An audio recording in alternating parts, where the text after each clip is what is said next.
Seorang mahasiswa perantau tiba-tiba saja menghilang bagai ditelan bumi. Kawan dan kerabat terdekat bahkan benar-benar tidak bisa memperkirakan di mana keberadaannya. Padahal ia adalah tipe periang dan tidak pernah galau menyendiri. Sampai di suatu hari, berita menggemparkan. Ditemukan potongan demi potongan tubuh manusia. Apakah itu tubuh milik mahasiswa ini? Ada pula beredar informasi bahwa ia sedang melakukan sebuah penelitian yang tidak wajar. Benarkah? Gimana kisah lengkapnya? Langsung aja simak hanya di channel Rikaro.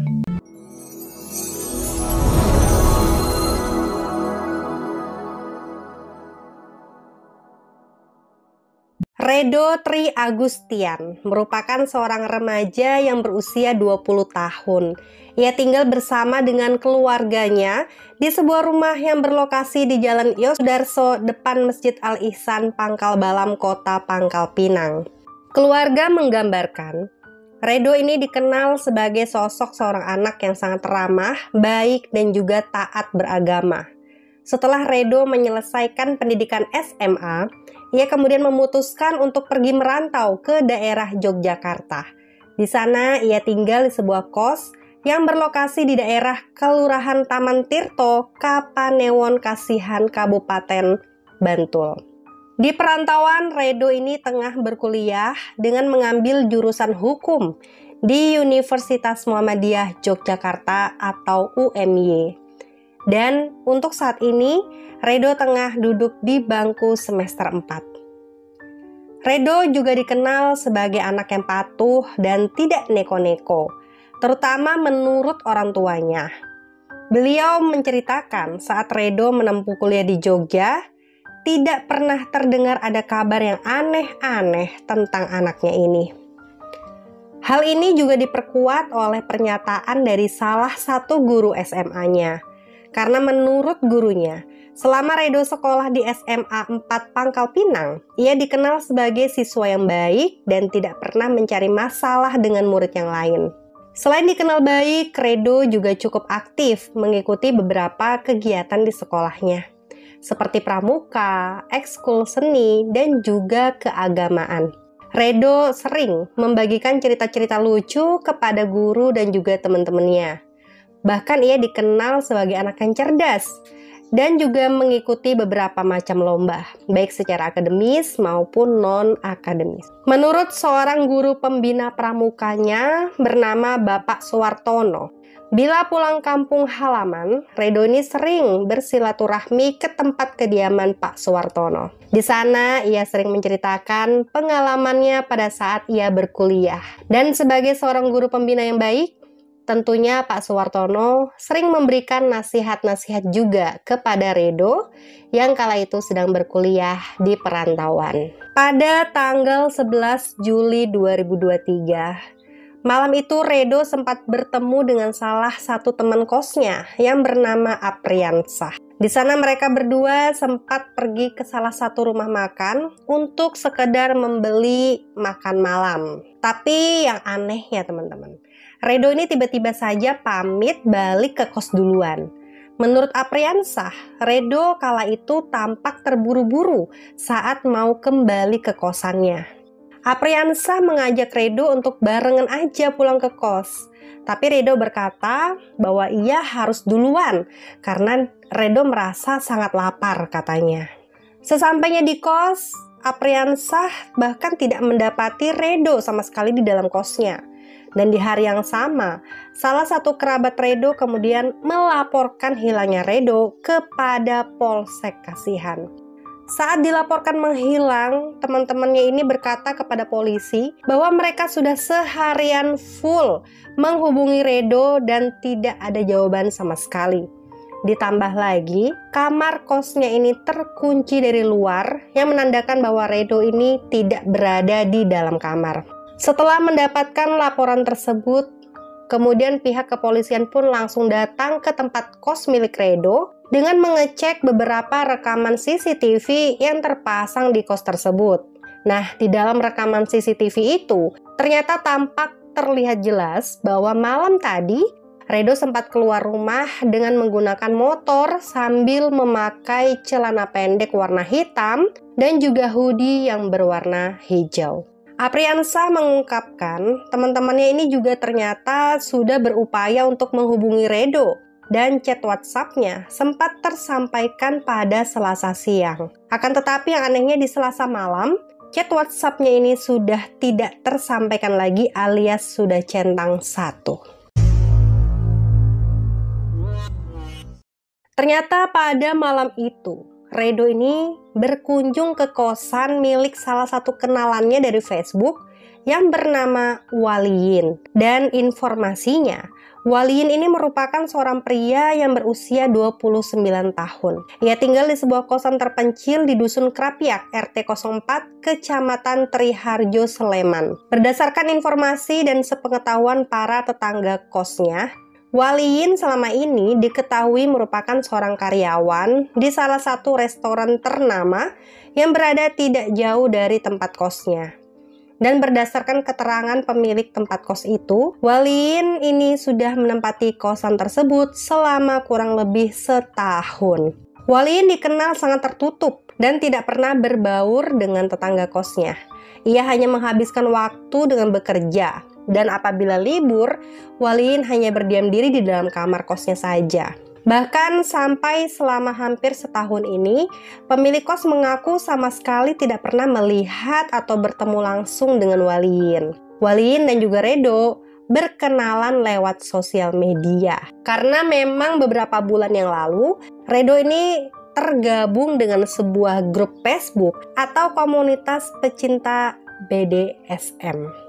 Jadi ini grup Facebook rahasia ya teman-teman. Informasi, BDSM ini adalah singkatan dari Bondage and Discipline, Dominance and Submission, Sadism, dan Masokis. Jadi merupakan bentuk penyimpangan seksual yang berhubungan dengan kekerasan, ikatan, perbudakan, serta adanya permainan budak dan tuan. Nah, meskipun begitu, warga dan juga para tetangga mengaku sama sekali tidak pernah mendapati hal-hal yang mencurigakan selama Waliyin tinggal di kosan ini. Dia tidak pernah membawa laki-laki ataupun perempuan ke dalam kosnya, dan tidak pernah juga mendapati Waliyin ini sedang melakukan sebuah aktivitas yang aneh-aneh di dalam kosnya tersebut. Selain bertemu dengan Waliyin, ternyata di dalam kos tersebut ada seorang laki-laki lagi berinisial RD yang berusia kurang lebih 40 tahun. Dan ia sama-sama tergabung dengan grup Facebook tersebut. Perkenalan antara Redo, Waliyin, dan juga RD ini terjadi sekitar 3 bulanan sebelum kejadian.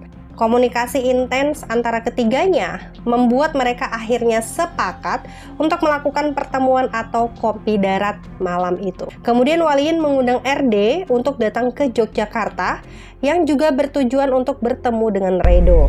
Nah, setibanya di Jogja, RD dijemput oleh Waliyin dan menginap di tempat kosnya Waliyin di Dusun Krapiak. Setelah Redo datang, akhirnya di sana mereka pun melakukan hubungan BDSM tersebut. Namun entah apa yang terjadi, kekerasan yang dilakukan oleh Waliyin dan juga RD ini malah menyebabkan Redo langsung meninggal.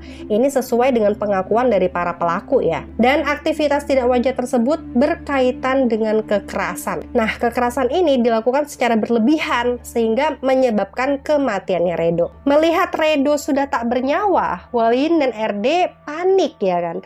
Akhirnya mereka ini sepakat gimana caranya untuk menghilangkan jejak peristiwa di malam itu. Mereka ingin menyulitkan polisi dan juga mencegah orang lain untuk mengetahui kejadian tersebut. Nah, kedua pelaku ini memutuskan untuk memotong-motong tubuh Redo, seperti bagian kepala, pergelangan tangan, dan juga kaki. Selanjutnya, mereka juga memotong bagian tubuh lainnya dengan dipotong menjadi lebih kecil-kecil. Selain memotong untuk sekedar menghilangkan jejak pembunuhan, Waliyin dan RD kemudian memutuskan untuk merebus tubuhnya Redo. Hal ini mereka lakukan ya untuk menghilangkan identitasnya termasuk sidik jari. Dan teman-teman, pada tanggal 12 Juli 2023 ada 3 orang remaja yang kala itu memang mau memancing di sebuah sungai yang berlokasi di daerah Sleman, tepatnya di Sungai Bedok. Pada saat memancing, alangkah terkejutnya karena bukan ikan yang mereka dapat, melainkan menemukan sepasang kaki manusia yang diketahui kaki tersebut adalah kaki milik seorang laki-laki. Jadi terlihat ya, ini kakinya jenis kaki laki-laki. Ketiga remaja itu pun langsung melaporkan kejadian ini kepada warga dan dilanjutkan dengan melaporkannya kepada pihak kepolisian setempat. Di saat dilakukan penyisiran, polisi dikejutkan dengan penemuan bagian tubuh lainnya, yakni bagian tangan yang masih mengepal dan beberapa potongan daging yang sudah membusuk dan tenggelam di dalam dasar sungai.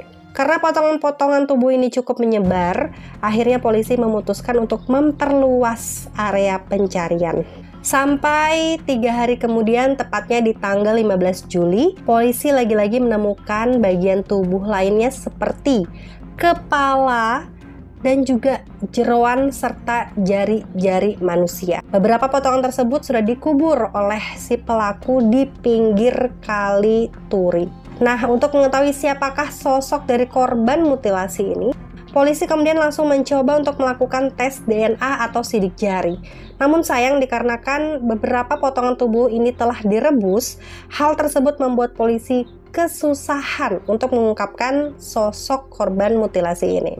Untungnya berkat teknologi yang semakin hari semakin canggih, akhirnya polisi pun berhasil menemukan sidik jari di bagian tangan korban. Setelah diidentifikasi lebih lanjut, korban permutilasian ini murni adalah Redo Tri Agustian yang merupakan seorang mahasiswa semester 4 di Universitas Muhammadiyah jurusan Hukum. Dan dari hasil pemeriksaan lebih lanjut, akhirnya polisi pun menangkap 2 orang pelaku yang diyakini sebagai dalang di balik kasus pembunuhan ini. Hal tersebut berkat beberapa postingan Redo di dalam grup komunitas itu. Karena di sana, Redo sempat mengobrol dengan kedua pelaku sebelum akhirnya dia memutuskan untuk bertemu. Nah, kedua pelaku ini tidak lain adalah Walin dan juga RD. Mereka berdua pun ditangkap di saat mereka bersembunyi di sebuah rumah yang berlokasi di daerah Bogor, Jawa Barat. Setelah dilakukannya penangkapan pada tanggal 15 Juli 2023, mereka berdua pun langsung dibawa ke kantor polisi guna diinterogasi lebih lanjut. Dan benar saja, di sana mereka berdua mengakui semua kesalahannya. Mereka mengaku sudah membunuh Redo karena ketidaksengajaan di saat mereka sedang melakukan hubungan tidak wajar tersebut.